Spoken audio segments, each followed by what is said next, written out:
always ominous when a speaker gets up, you look and see how many pages, right?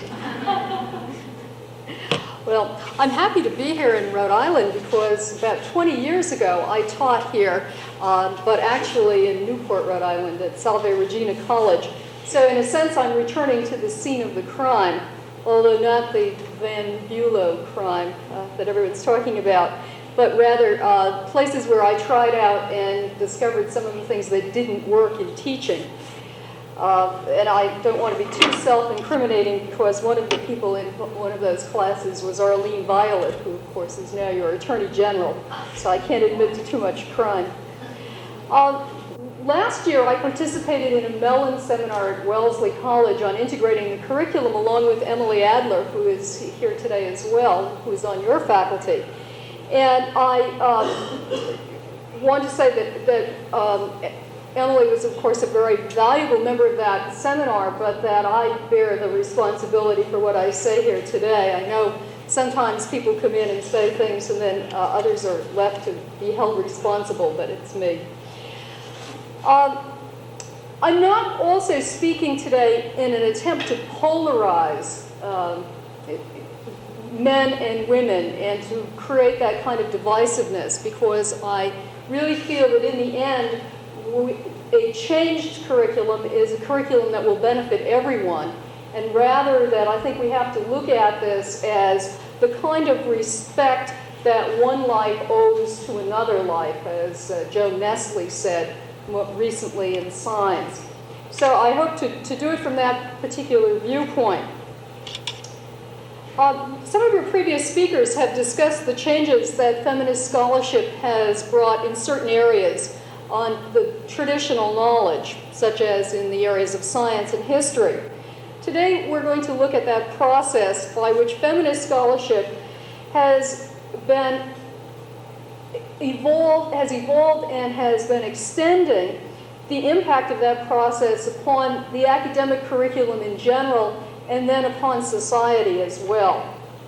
With educators claiming and complaining that the Vietnam War and the Punic Wars seem equally distant to today's students, it might be hard for some of us to remember that there was a time when women weren't visible in the curriculum, but that there are others of us who know this only too well, because in some places women still aren't seen. However, if we follow to its logical end the curriculum transformation that women's studies is bringing about, then I think it has a power for revolutionary change in both colleges and in societies. I think that other kinds of changes that are coming about will do this too, and I'll make some reference to them. Once we ask, where are the women in the curriculum? Then we ask about other groups as well. We ask about the poor, we ask about blacks, we ask about Hispanics, we ask about the elderly, we ask about lesbians and gay men, we ask about the handicapped, and they also then become important and relevant to our curriculum. And this is evident in some exciting convergences that we're seeing in parallel fields of academic change. For example, Spiels has written of the transforming power of black studies in seeing that she is now considered as a black woman, but also as a person. Sandra Harding has found what she called a curious coincidence of feminist and oppressed philosophies in her examination of science. She finds that when you look at the kinds of criticisms that Native Americans are making, that people for Science for the People are making, that blacks are making, and that feminists are making, that they all seem to converge in one direction, and that traditional science stands apart from that. So it is for those sorts of reasons that I suggest that women's studies has become a political target in the last few years. That has become the target of the nominee for Secretary of Education, of the president of Yale, and even of academic budget cutters. So we can interpret those attacks a bit as indicators of the success of women's studies programs even while we're responding to their menace to our transformation of the curriculum. And then there are some real problems associated with transforming the curriculum in this way, and I'll discuss some of those and strategies for coping with them towards the end. But first, I'd like to start with a model of how this process of transformation works. Now, a number of women's studies scholars have developed analyses of the history of this development in the future. It moves into a prophetic realm. In their influence on the curriculum, and they usually talk about this as proceeding by stages or steps or phases. Some of these scholars are people like Peggy McIntosh at the Wellesley Center for Research on Women, Marilyn Schuster and Susan Van Dyne at Smith College, and Mary Kay Tetreault of Lewis and Clark College.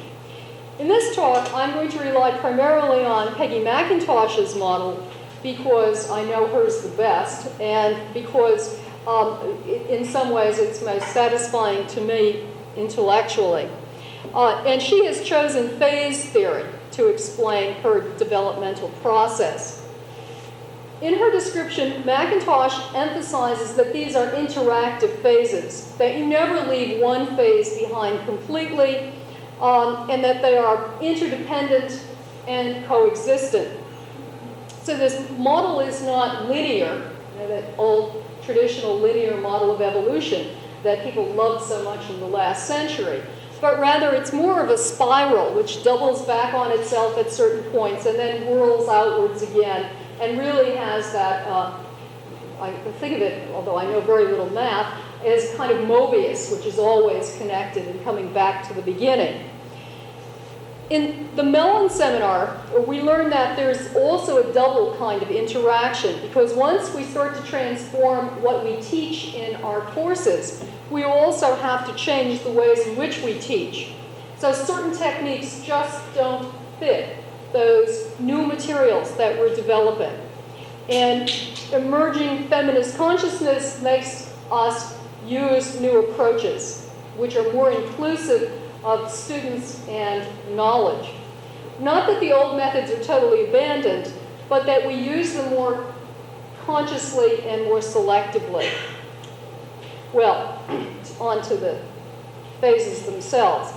Peggy McIntosh begins her analysis of the transformed curriculum with a figure of a pyramid with jagged peaks, and I'll just put that up here.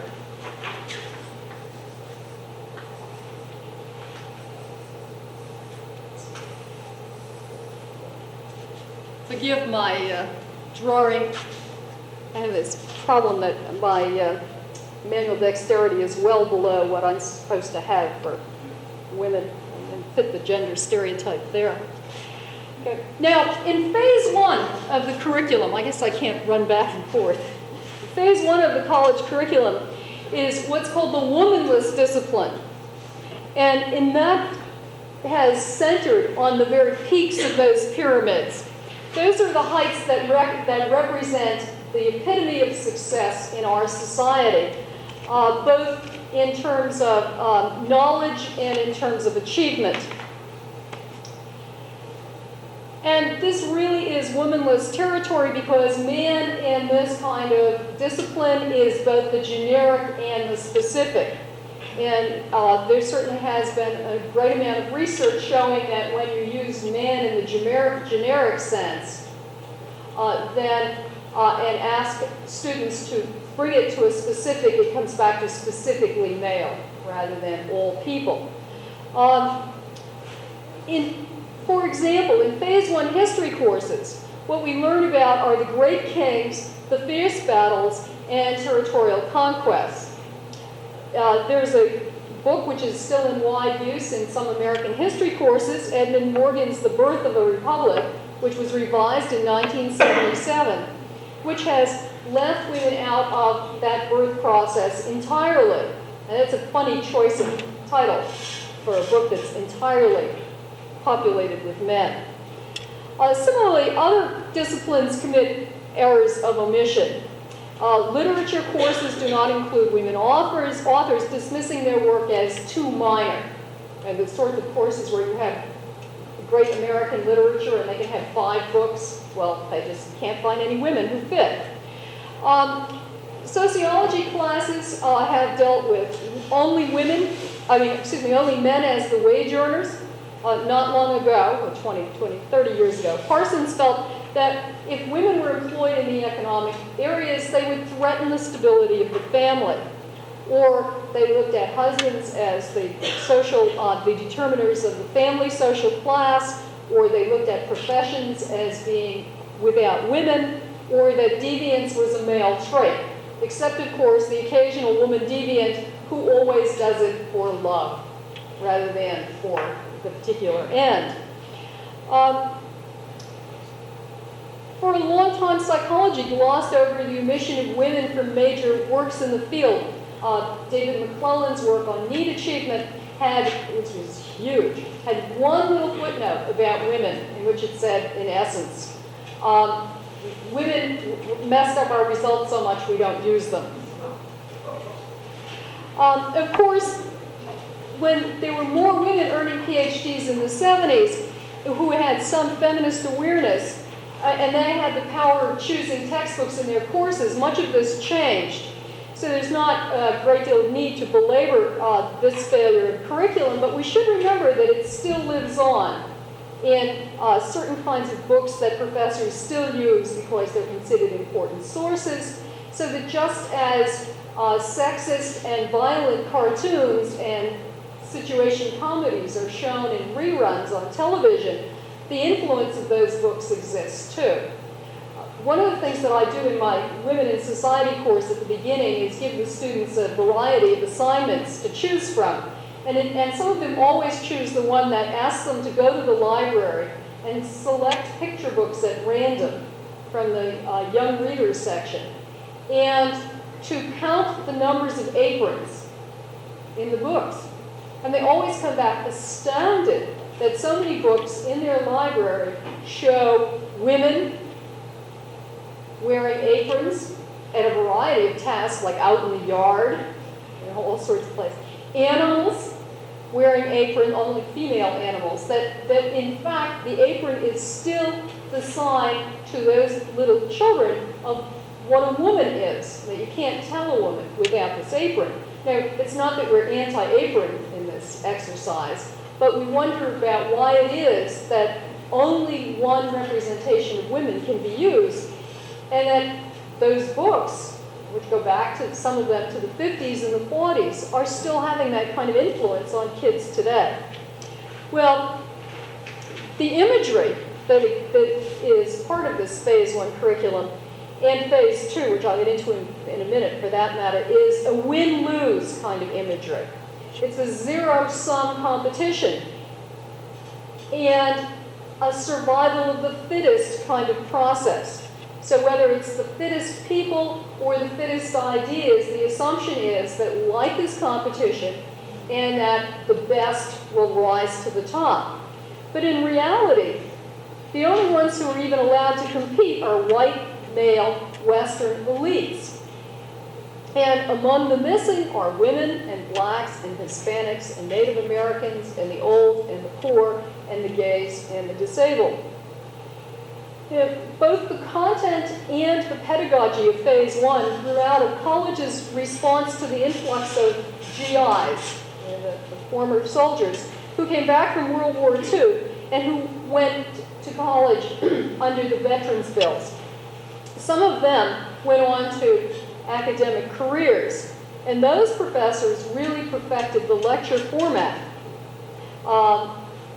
I've seen one of my colleagues do this in a class of 1. I've seen him standing there with one student in front of him lecturing from his notes, because that's the only way that he knows how to teach.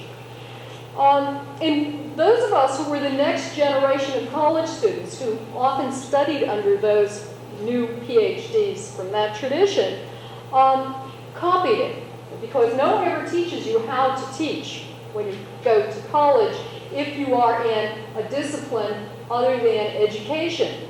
And so you do it by imitating the people that you had in classes. So I remember that in one of my first days of teaching, I was droning on from very carefully prepared lecture notes. I had all the jokes written in, everything.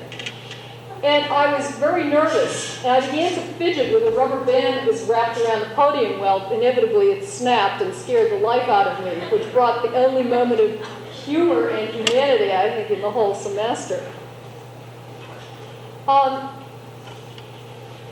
And certainly in other ways, I did this as well. In my sociology classes, for example, the sociology of what was then sociology of medicine, I taught why, I never even questioned why men were all physicians. I raised questions about why it was that patients didn't comply with doctors' orders. I was concerned about why lower class values prevented people from utilizing health care, preventative health care. I mean, I didn't ask those crucial questions either. I didn't want to pretend that I came to this all at once. The materials in these sorts of classes tend to transmit some sort of enshrined wisdom. And I can remember inflicting on students the sociology of Tolkien Parsons, who's really probably one of the most unintelligible writers. I hope you don't do this, Emily. That there is. The problem with this kind of curriculum is that it's alienating for most of the students. You know, most of the students and researchers who look at the college education process find that students in these classes find themselves dissociated with this process and with this sort of knowledge. When they're not in there, when students are left out, they find it much harder to learn.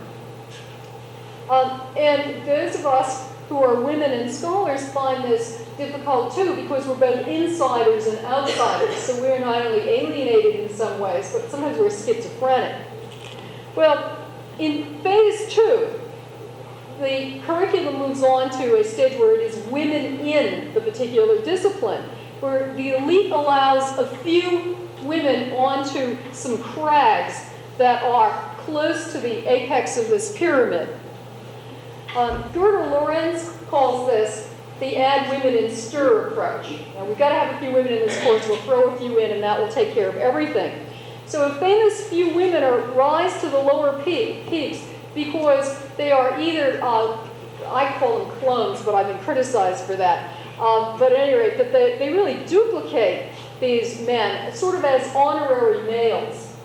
It sounds to me in the same way that the South Africans, in trying to make their apartheid system logical when it isn't, had to do something about the Asian merchants who were coming and trading in South Africa, on whose economy the South Africans depended, but who really didn't fit into their schema. So they made them honorary whites. And I think that in some ways these women have been extended honorary status too in order to preserve an irrational system. Examples of this would be Queen Elizabeth I, Jean Kirkpatrick, or Sandra Day O'Connor. Now, there's an alternative route to the top for women too, and that is by embodying all of the traditional female virtues. Florence Nightingale, for example, as the angel of mercy, gets one of the crags. Or Betsy Ross sewing her way to immortality. I'm always struck by this fascination with sewing because my city had a bicentennial parade in 1976, and they wanted to show 200 years of progress in the American family. So they showed the husband progressing from carrying a flintlock musket to carrying a briefcase by 1776. But in each of the 50-year tableaus, the wife was sewing. And I couldn't believe it. In 200 years, the poor woman never even got a sewing machine. She was sewing by hand in the beginning and in the end. So there's probably a paper there, too, for someone on sewing in American myths. But phase 2 leaves out the ordinary people who make the success of these elites possible. For example, we don't get the picture of Emerson's female relatives rushing in to serve him his meals on a tray while he wrote the essay on self-reliance. We don't see Thoreau's mother doing his weekly laundry. while he was writing about the virtues of this life of independence from from society.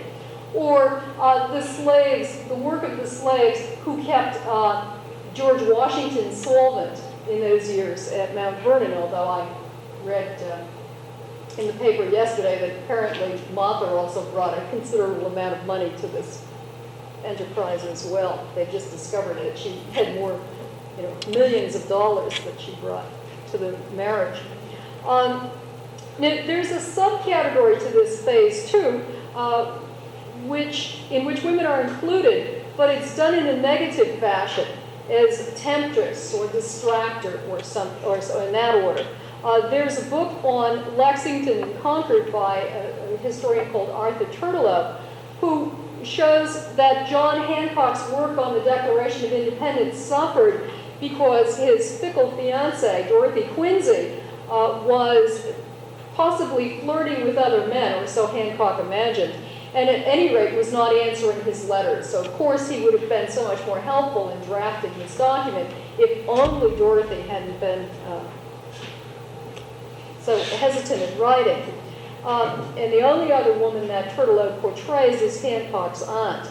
And I think we need to remember that just because women are added in doesn't necessarily mean that this is a sign of progress. So the curricular content and the kind of teaching methods really aren't changed that much in phase 2. Women may be added on, but they're not an integral part of the course, and much of the traditional teaching methods prevail.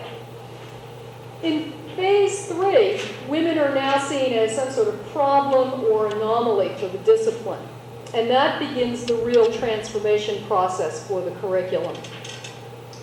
For many feminists, this begins as a sort of clique experience that Ms. used to write about. People would send in some event that happened to them that made them think about the whole world in a new way.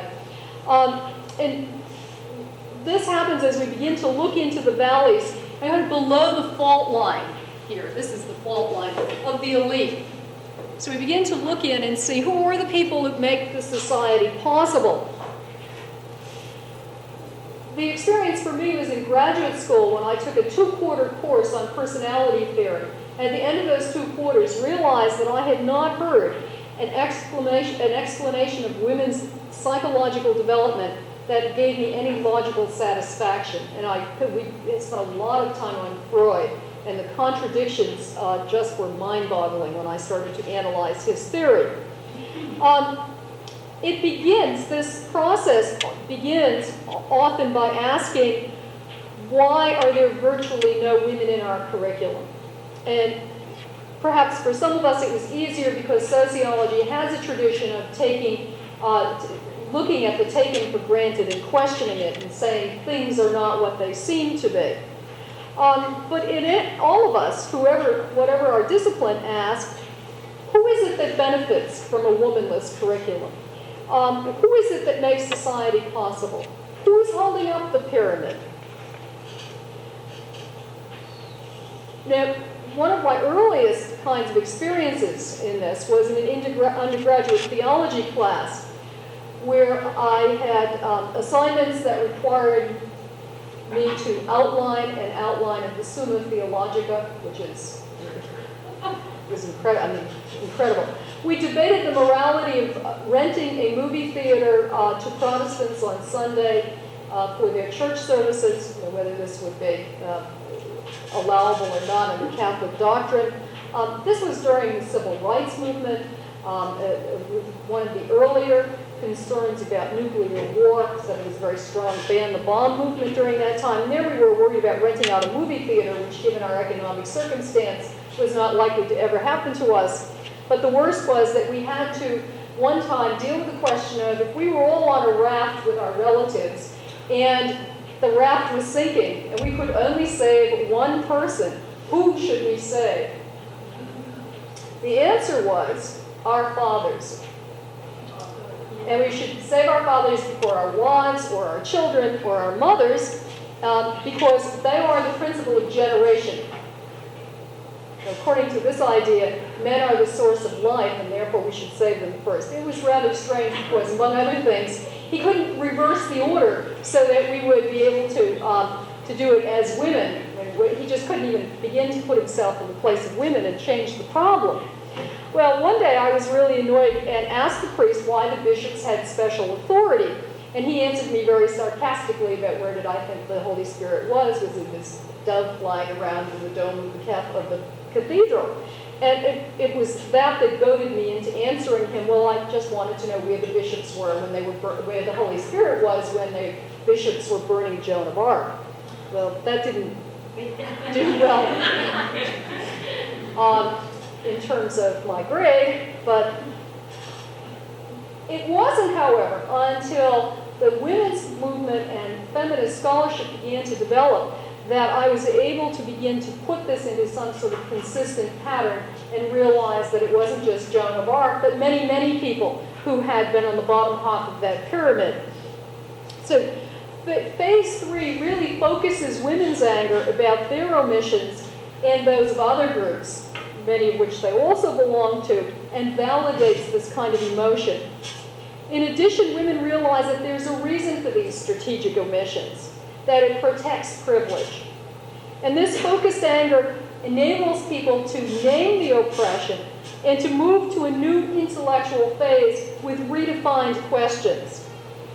Barry Thorne, for example, reminded us that from this naming has come a different way of conceptualizing certain experiences and then asking questions in research about them, such experiences as sexual harassment and rape and housework, the relation of home and work.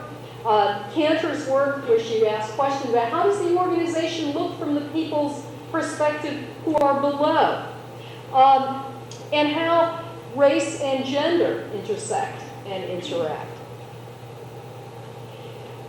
There is a relief that comes to people when they have a name to go with an experience.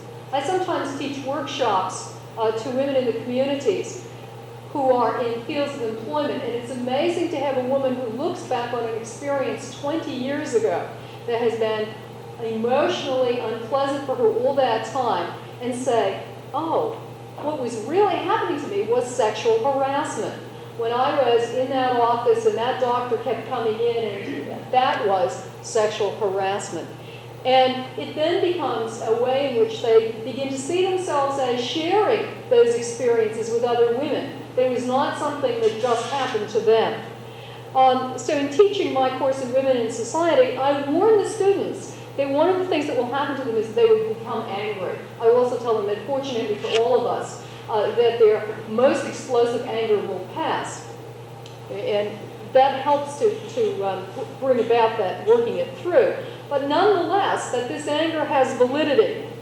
That a retired widow has the right to feel angry because her father exploited her incestuously, and he affected every minute of her lovemaking with her husband. It never left her mind during that time. And that she's never before told anyone about that experience. She has a right to that anger.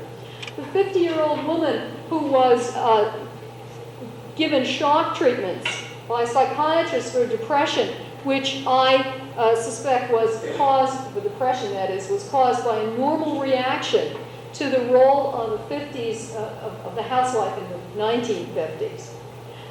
That was a depressing reality, and that her anger is legitimate. That the women in my class who are angry at the deliberate humiliation that the New Hampshire state welfare system afflicts on them. The New Hampshire state AFDC payments are based on a standard of living that was not adequate in 1974. And it has the possibility it will be raised by 5% this year. And these women have a right to be angry about how the system is dealing with them. And the other students learn from that anger. The students of the more traditional college age learn about the reality behind the articles that they're reading in feminist anthologies. And they also learn about the strength that these women have in overcoming these barriers. There's a real sense in that class of respect and appreciation I know because I keep doing anonymous polls to check on how the class is going. And the students keep saying one of the best things about the class is the presence of those older women in the class. So in phase 3, many of us find it impossible to lecture or even to lead directed discussions from the front of the class. We sit in circles to emphasize the change in the kind of teaching when numbers permit, and in some cases when they don't. I mean, sometimes we try to do the impossible, and sometimes it even works despite that. The kinds of readings that we assign now include what are called the non-canonical sources. So in my sociology class, I use literature assignments. We bring in poems, and first-person accounts become very important. And as the discussion I gave a few minutes ago on anger indicates, the kind of personal experiences become very relevant to the learning process. Phase 3, however, pushes us more rapidly into phase 4, which is termed Women as the Discipline. And here is where the curriculum focuses wholeheartedly on the people below the fault line. In the words of Peggy McIntosh, this is making the margin the center. And we see that the elite are held in place by the rest of us who are no longer the losers in that win-lose schema. The emphasis becomes on lateral relations and on people collaborating. And those values are no longer seen as some sort of moral and social defects of inferior social classes and of women. And I think that Carol Gilligan's work in A Different Voice is one illustration of how relational values can offer a counter-argument to the sorts of values that Kohlberg has proposed, that are based really on a very elite idea of how morality ought to work, and this allegiance to abstract principles that are applied universally in all circumstances. And I think that if we were to go back and look at some of the studies that have been done, such as in sociology, Herbert Ganz's study of the urban villages of an Italian and Polish ethnic neighborhood, their values were also relational. But heretofore they've been seen as being hindrances in enabling people to be upwardly mobile in the social system. And feminist scholars are changing that definition and saying these are virtues and not faults. When we do this, we remove that kind of subject-object split that science and research and scholarship are carried on a body of knowledge or on people who are out there, but rather that it's part of us. And that this involves students in a way that the previous sorts of curriculum doesn't. The students feel less alienated. One of my students did a research paper on sexual harassment, and as a consequence has instituted some major changes in the workings of the student newspaper this year because of her experiences on that staff and the experiences of other women, all of whom were very unhappy about the ways in which they were being treated, but who had no mechanism of dealing with that until she did her research paper and came back in and said, this is what's happening, this is the recourse we have power, we can change it. In the Phase 4 curriculum, we can redefine what the real work of society is. I attended a conference on women's employment last week at Albany, at the State University of Albany, where feminist social scientists and policy administrators were brought together, and they presented an analysis of some of the work that they're doing. One of the most fascinating ones was a paper where people reported on how they are reanalyzing the kinds of schedules that are used for job evaluations. You know, when they go out and say how much responsibility and skill and, well, they don't use the word stress because that makes them liable for working men's compensation claims. But those sorts of schedules have traditionally assigned more weight to managerial leadership tasks, and many times more weight, in fact, than it does to sorts of people who are in the front lines in dealing with human relations problems. Now consider, for example, the ability that's needed by a company executive, a manager, etc., who has all of that economic and sanction and career control over his employees. How much leadership or management that person has to exercise in comparison with the kinds of tact and skills and human relations expertise that a telephone company customer service representative has to exercise when she's trying to pacify an irate customer. Think about how when your phone's out or whatever, you call up and you're really angry, and this is the person that you're speaking with. Now, interestingly, the telephone company was denying that this was a very important part of the job until it was pointed out to them that they monitor the telephone conversations between those customer service representatives and the customers for that very factor, to see how well those representatives are handling the customer's anger. And of course, it is this sort of issue that's the basis of the whole comparable worth discussion right now. When we ask why women's work has been confined to the private sphere, or it's never been counted as work, even though it makes the life in the public arenas possible, we have some interesting answers. For example, Doris Lessing, in her novel, The Summer Before the Dark, gave us Kate Brown, who was essentially a mother to the Global Hunger Conference in that book.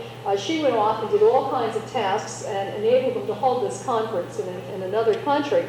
Yet the organizers of this conference could never explain why it is that she was so indispensable. I mean, they knew they needed her, but they didn't know why. Arlie Hochschild has analyzed the incredibly wearying effect on flight attendants and waitresses of having to be constantly pleasant, no matter how awful the factors are in their job. And she has correctly called this kind of emotional presentation of self work. Pamela Roby has found that women's union stewards rate as one of the first, or at least the second, and they put it in their top two choices of what their job entails, listening to other people. And yet the male stewards don't even mention this. So we start to really, in phase 4, redefine questions, and we also, in phase 4, begin to look at diversities. We no longer say, well, what few women can we add? You know, if only Emily Dickinson's poems had been longer, or Jane Eyre had written about universal themes, or if Harriet Martineau had developed grand theories of society instead of being concerned about social reform, or etc. Who can we find? Instead, we begin to say, one woman can't represent all. What can we learn from the many women? So what can we learn from Italian or Polish working class women, from mothers on AFDC, from Afro-American women, from Afro-Caribbean women, from lesbians who are professional workers or mothers or ex-nuns, from third world women who are the poorest of the poor, from Thai and Filipino women who are forced into prostitution. And as we look at those differences, we emphasize not the diversity, the difference, but their connectedness to us. And when this is done well, we realize that not all women are alike, but at the same time, we try to avoid the prejudices of ethnocentrism, of class-centeredness, of being ahistorical, or of heterosexism.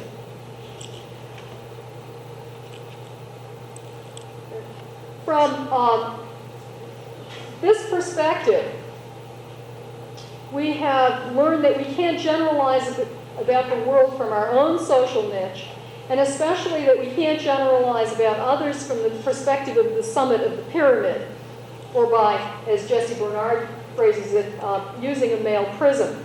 Now, phase 4 makes great demands on teachers. It requires that we abandon even those kinds of discussions that are based on our hidden agenda. You know, the sort of situation where you where the discussion is very subtly steered in the direction of coming to the conclusion that the teacher's hoping that you'll all come to. Sometimes the students say to me, why don't you just tell us what you want us to say, we'll ask, instead of asking the question. Okay. Instead of that, in this kind of teaching, we facilitate students to be self-empowered in their own learning, and learning becomes a truly cooperative effort. This kind of pedagogy asks a lot from teachers. We have to work effectively with students who have attained a variety of cognitive levels. Some can't generalize and reach conclusions built upon an inductive process without a lot of help. But often the other students help them to that level. And that's one of the really good things, is that the other students will explain their thought process, and the students learn from them. It also requires that we talk about experience, and that teachers have to reveal their own vulnerability. I just had a recent class where we talked about the feminist debates on sexuality. And it meant that I had to go in and talk about my own confusion about where my own definition of sexuality came from, and of pornography, and of erotica. And it was hard, in a sense, but it was one in which I learned a great deal, which I certainly wouldn't have in other circumstances. Now, I can hardly claim that I've perfected this pedagogy, or even that it has worked well all the time with a few students. But I know it can be done, and I know that when it is, the students learn more from it than from any other course, and that we all find it very exhilarating. The most successful of my courses has been my course on women, but I think that the challenge is for me to do it in all my classes. There are resources available to people who want to know about this, and the Wellesley Center puts out working papers, some of which talk about these processes of integrating the curriculum. Well, it still leaves phase 5 in the curriculum, and I haven't, in that, it is certainly a vision of the future, which is not entirely defined. It will be a curriculum that's going to bring about some great changes in college teaching and in research. The pyramid will be reshaped into a globe, and it will stress connections and systems, as perhaps in economic analysis, where McDonald's will not only be discussed as the corporation which produces more millionaires than any other corporation, or the employer of 50% of Americans, this is a statistic I heard at this conference on employment, I find it incredible, that in a few years, 50% of Americans will have worked for McDonald's at some time or another. That's an important, that's more common than many of our experiences. But also that we look at the effects of McDonald's on the rainforests of South America, as the rainforests are cleared so that they can provide pastures for cattle, which will soon be quarter pounders, or the effects, or other economic analyses will study the effects of pesticides on both endangered workers and endangered species. And there won't be a split between the private and public worlds, which assigns mothers and families the problems of finding daycare. Most importantly, phase 5 would put an end to the zero-sum games. The possibility of nuclear winter already forces us to think of a win-lose outcome as questionable, that no one would be a winner, and see it as a lose-lose situation. But phase 5 curricula can help us to redefine the possibilities so that we might find a win-win kind of strategy. And the pedagogy of this phase has just begun to be defined, but it will certainly combine both experience and research in a new synthesis, so that learning and living won't be separate. Now, just briefly, the reasons why I see this as political is because I think a transformed curriculum really does threaten some basic values of our society. If we question individualism and competition, then collective solutions to social problems become sensible and even mandated. Privileges can no longer be justified and rationalized as rewards for extraordinary talents and efforts. The unfairness of wages that are built on supply and demand can no longer be reduced to such statements as, but if we paid the sanitation workers the same as nurses, we wouldn't be able to get anybody to do the sanitation work. Of course, the alternative would be to pay the nurses better, but they don't raise that issue. Comparable worth issues couldn't be just dismissed as the looniest idea since Looney Tunes, which is what the head of the Civil Rights Commission said last week. We would have to reorder priorities. For example, daycare centers would be free and set up to meet the needs of women and children with small enrollments, flexible hours, and a skilled staff would be well paid. And the defense contractors would no longer be able to charge off Halloween costumes for their parties to the taxpayers and the defense budget. I believe that it is this threat of the inclusiveness of a transformed curriculum that's led to cutbacks in the fundings of the humanities programs for women and minorities, that is behind the call for a return to the classics, by which they make Greek and Roman. The new Secretary of Education, Bennett, has been emphasizing that one must only have values studied separate and apart from context. And one of my colleagues' wives who teaches at Amherst College has recently been singled out for special attack by him because she's teaching a course on world hunger. He doesn't feel that that's relevant to values. Peculiar. But I think it symbolizes the kind of political concern that this raises.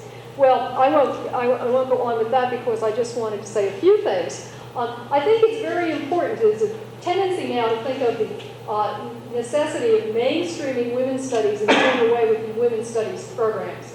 And I think we need the women's studies programs for a time, at least, in the future. For one thing, because they're the nurseries of the kind of curriculum transformation of one sort. There are others like the Black Studies programs and Third World Studies programs as well that make some of this kind of transformation possible. I think that there is a danger in exhausting women's studies faculty by asking them to do not only the work of women's studies, but also transforming all of the rest of the curriculum. I think that it's possible for universities and colleges to include the new scholarship and research on women, just as they have done with computers.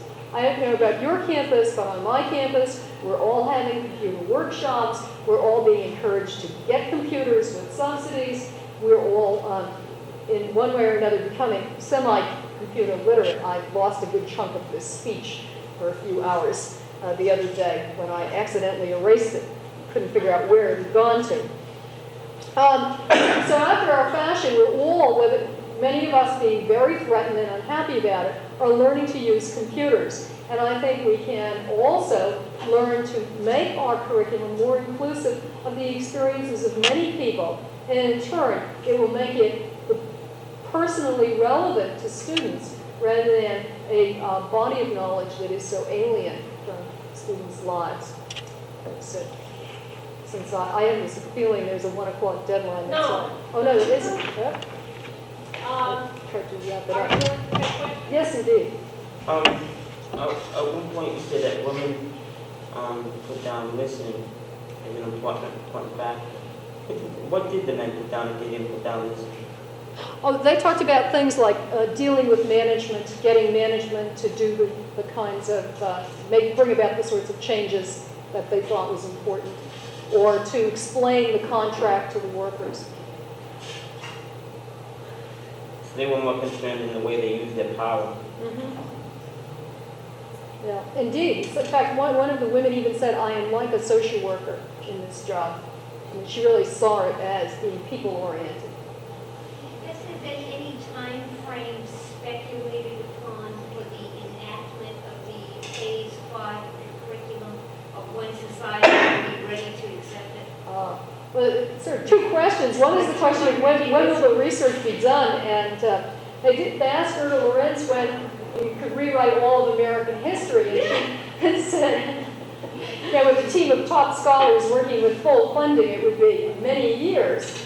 And so I think that's the logistics of the kind of power, people power, human power to do that is one thing. I think When society will be ready to reach it, I'm getting a little more optimistic. Yeah, I really do feel like we're moving towards that. The movement is slow, but then I think sometimes, we're on that plateau, and then all of a sudden we do get some fast movement. I just hope it won't be too far. Yes, we'd all like to live to see it. But I think it is encouraging that there is a convergence coming from a number of different groups, all of whom seem to be arriving at the sense that they are left out, and how are we going to change it? And I think the important thing is that as we build bridges to these groups, instead of saying we're going to push our particular cause and forget about the rest of the people, but rather that we are seeing this as something that applies not only to our situation, but we extend that view to others, that it really will be a transformation. So I am more optimistic. Sometimes you have to stand back to see it.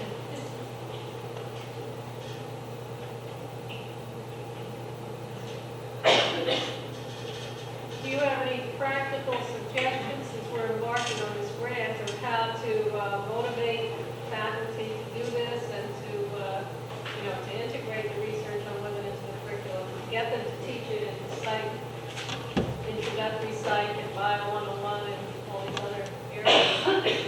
On my campus, some very strong allies have been some of my male colleagues. And it's been very interesting to see that the ones who are doing this are some of the men who have daughters who have been in colleges where there are women's studies programs and who come back to their fathers and say, where are the women on your campus? And one of our deans just was adamant that we had to hire someone who could teach at least a course in women's literature this semester, because of his daughter's experience when she went up to Dartmouth for a semester and came back and said there weren't any women, and talked about how alienating that was. Similarly, some of my colleagues' wives have also helped them to arrive at that. It's the kind of the strategy when they gave the ERA extension a few years ago. The wives of the representatives went to Washington and lobbied their husbands and lobbied their husbands' colleagues. And someone said to Millie O'Neill, Tip O'Neill's wife, Millie, I never thought you would be one of those women's livers. But when they can begin to see that this really does touch the lives of people whom they know very closely. Our women students also, and some of our men students, have gone into classes and said things like, I remember one of my older students, a grandmotherly type, going in and saying, how can you call this course Men, Events, and Ideas? This doesn't even talk about my experience. And she was very persuasive in getting them not only to change the title of the course, but to change the kinds of requirements in reading the course. So I think that some of those sorts of constituencies turn out to be very valuable. So get other allies in And I think alliances with other groups, such as I said, the Black Studies Department, like Third World Studies, that other groups on the campus see, when they see there is a commonality of interest in changing the curriculum, not going back to, how far we'll go back, we might end up with 4 years of Greek if we go all the way back, but that you can't have that completely purified and distilled education anymore.